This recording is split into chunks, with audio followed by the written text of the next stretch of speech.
Livro de Isaías, capítulo 43, o verso é o 13, e diz assim, ainda antes que houvesse dia eu sou, e não há ninguém que possa fazer alguém escapar das minhas mãos, operando Deus, quem impedirá? Tem como epígrafo, só Deus resgata a Israel. Quando nós começamos a ler essa história, esse relato de Isaías ele tem como codinome o profeta messiânico. Isaías é aquele que veio com um propósito de anunciar a vinda do Messias. A primeira palavra que eu preciso liberar nessa igreja: você não nasceu por acaso, Deus tem um propósito contigo. Não, talvez você está dizendo, pastor, ainda eu já cheguei nos meus tenros 20, 30, 40, 50, 60 anos, não importa quantos anos você tem, o que importa é que você está debaixo de um propósito, e o Deus que cumpre propósito, Ele coloca você em processos, para você poder dar testemunho de que você venceu tudo aquilo que Ele reservou para a tua vida. Isaías, ele está conversando, está tendo um diálogo com um povo que viveu grandes vitórias. Nós cristãos precisamos acordar que não é porque nós somos crente, gospel, que nós não vamos passar por provas. Isaías está conversando com o povo de Israel, e o povo de Israel está com o coração endurecido, porque eles tinham conquistado grandes vitórias, mas agora eles estavam vivendo momentos de luta, momentos de dor, momentos de perda. Isaías chega até eles e começa a apresentar um Deus de resgate. Diga, um Deus de resgate. Um Deus que quando Ele chega, Ele jamais vai chegar atrasado. Ele sempre tem o dia, a hora e o momento certo. Eu venho da cidade do interior, por isso que vocês vão sentir aqui um leite quente. Mesmo que eu tente falar diferente, não vai. Eu venho da cidade do interior, de uma família ou uma casa onde existia pai e mãe, e eu uma única filha. Uma casa instável, uma casa vulnerável, uma casa que, quando eu digo vulnerável, eu não estou falando só do estado de pobreza, eu estou falando principalmente da falta que Jesus fazia dentro daquela casa.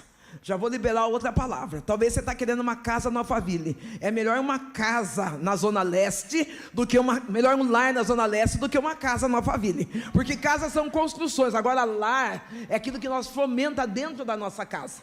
Minha casa era um lugar tumultuado. Meu pai era um homem alcoólatra, um homem rude, um homem que agredia a minha mãe no físico, no emocional e no sentimental.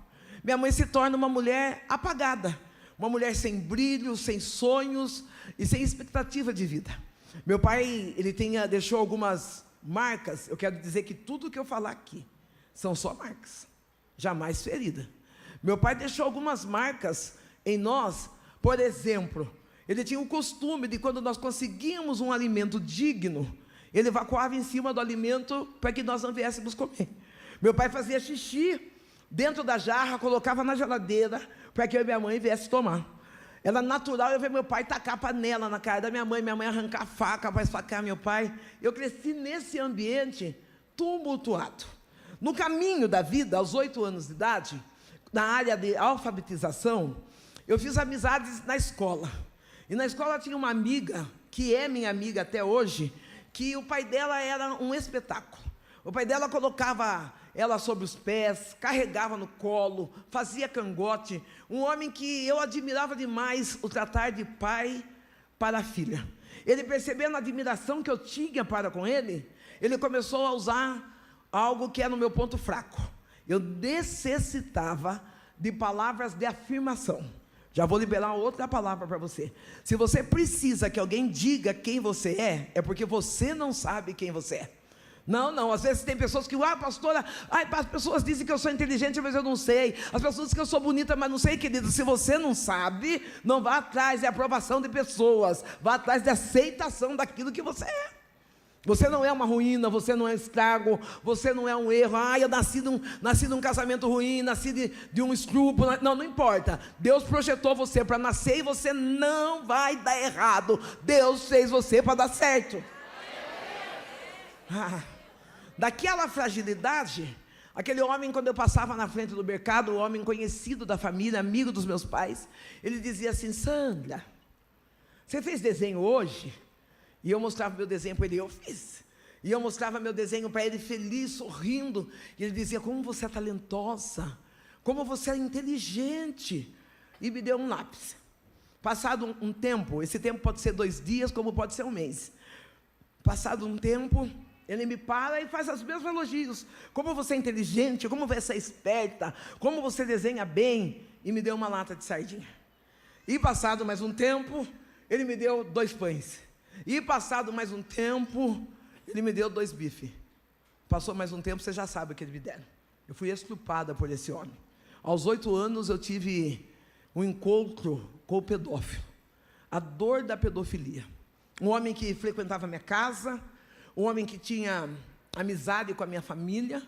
Ele me manipulava dentro do banheiro de um mercado. E eu só ia naquele lugar de dor para ter palavra de aceitação. Eu preciso falar algo importante para a igreja nos dias de hoje. Se você jogar o seu filho fora, talvez você está dizendo: não quero porque é maconheiro, não quero porque é homossexual, não quero porque é lésbica, não quero. Você pode até não querer, mas o mundo está disposto a abraçar. Você precisa tomar uma posição.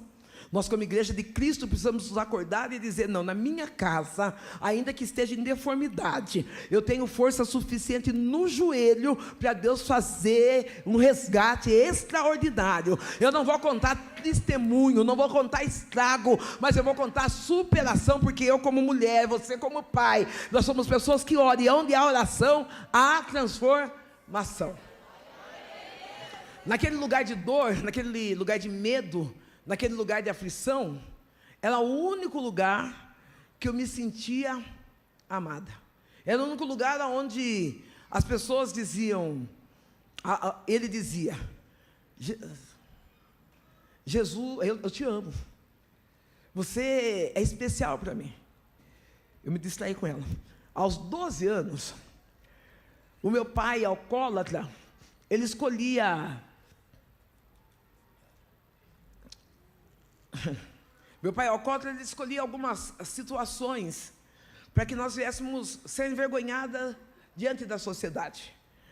E nessa trajetória de vergonha, Deus, ele coloca a minha casa próximo de uma igreja evangélica. Eu já entendo que aonde você mora é um lugar estratégico, que Deus vai fazer uma transformação na sua família e naqueles que estão ao redor de você. Talvez você está dizendo: não estou entendendo porque Deus me pôs para morar no fundo da casa da minha sogra. Para você ser uma benção para ela.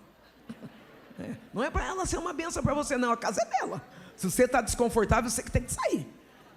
Não é a casa da minha sogra. Seja uma benção para ela. Ai, tem muita gente que mora no fundo da casa da sogra. Bora fazer inscrição para o CDHU, gente. Quando nós fomos morar naquela casa, aquela casa tinha um ponto estratégico, que era uma igreja evangélica. Meu pai, embora fosse um dependente do vício do alcoolismo, um vício químico, ele, todas as vezes que passava de frente da igreja, ele ouvia: glória a Deus, aleluia. E ele dizia assim: eu não estou entendendo esses crentes. No meio de tantas perturbações, no meio de tantos problemas, eles ainda encontram forças para glorificar a Deus. Vou liberar outra palavra. O inimigo está furioso, porque ele está olhando o que é que aconteceu lá, que esse povo numa quinta-feira com frio, achou força, achou propósito para ir na igreja para adorar a Deus. É porque nós adoramos a Deus não por aquilo que Ele faz, mas por aquilo que Ele é. Se Deus não fizer nada, Ele continua sendo Deus. Se Deus fizer muita coisa, Ele continua sendo Deus. Meu pai, num dia inesperado, num dia improvável, ele entra dentro da igreja e recebe uma palavra profética. A palavra profética é essa: eis que eu, o Senhor do teu Deus, eu estou te preparando um lugar. O meu pai, ele aceita Jesus Cristo como Salvador. Ainda bem que alguém entendeu. Não, meu pai não ganhou na loteria. Meu pai não fez os 13 pontos na Mega Sena. Meu pai não chegou com Jaguar em casa. Ele aceitou a Jesus Cristo. E quando ele aceita Jesus Cristo como Salvador, Ele chega em casa, aquele homem rude, aquele homem que tem deixado tantas marcas. Ele fala: Benedito, eu tenho uma novidade para você. Eu aceitei a Jesus como Salvador. A minha mãe é uma mulher ferida. Lembre que quem é ferido sempre fere. Talvez você está dizendo: eu não estou entendendo porque fulano dá tanta patada de mim. É porque está ferido. Seja você o lugar de acolhimento, seja você o lugar de abraço, seja você o lugar de escuta. A minha mãe começa a agredir meu pai, começa a falar palavras de baixo escalão, e o meu pai está olhando para ela, as lágrimas estão descendo dos olhos dela, e de repente ele diz: Benedita, eu entrei dentro da igreja evangélica, Deus falou que está me preparando um lugar, e ninguém vai tirar a minha paz. Seja profeta, dá uma cutucada em quem do seu lado e fala: não vai tirar minha paz. Pastor, eu não conheço ela, mas já está avisando: não tira a minha paz. Meu pai, ele, ao invés de agredir a minha mãe, ele começa a chorar, e a minha mãe começa a dizer: pode arrumar suas coisas e vai embora. Meu pai começa a arrumar as coisas, eu ainda perdida na dor de um pedófilo, perdida na dor de uma casa desestruturada, eu estou chorando. Meu pai na época tinha 37 anos de idade.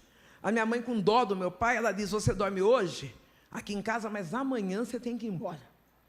O meu pai vai dormir no meu quarto, eu vou dormir no quarto com a minha mãe, e quando é pela madrugada, a minha mãe acorda, segundo ela sentiu um calafrio, um negócio esquisito, e ela vai acender uma vela para os Exus dela. Ela já estava ali no candomblé, se desenvolvendo, e quando ela está acendendo a vela para os Exus, fazendo a risca de ponto, ela conta que viu uma sombra passar por detrás dela. Ela sai correndo chamar meu pai, achando que tinha gente dentro de casa. Ela diz: Gico, Gico, acorda, tem gente dentro de casa. O meu pai estava morto. Deus realmente tinha preparado um lugar. Eu quero dizer que o que Deus prometeu para a sua casa, o que Deus prometeu para a sua família, Ele vai cumprir. Talvez você está olhando alguma situação, você está dizendo: pastora, está lá na Cracolândia, pastora, precisamos internar agora, está jorrado. Não, se Deus prometeu que vai haver salvação, Deus é suficiente para salvar. Tem uma moça que está de casaco caramelo, fica de pé um pouquinho, querida, você que mexeu bastante nesse cabelo. Relibiando, relebai choniha, que ni reface. Deus é especialista em mudar situações. Há momentos que eu olho para a minha história e eu começo a tentar entender como é que eu cheguei até aqui. Mas não importa como é que eu cheguei, importante é que eu consegui deixar as marcas do passado para viver o presente que Deus tem na minha vida. Deus está dizendo: eu estou curando a tua alma, relemando de quirra de nirefácia, porque há momentos que você não consegue soltar as dores daquilo que você viveu no passado, e o Eterno está dizendo: o teu presente eu ainda estou escrevendo, e o teu futuro está intacto. Eu vejo Deus abrindo um mar para você passar. As pessoas vão olhar e vão dizer: mas quem é ela? Ela é aquela que Deus escolheu e elegeu para que passe do outro lado e cante um cântico de vitória, diz o Senhor dos Exércitos. Aplaude a Deus aí.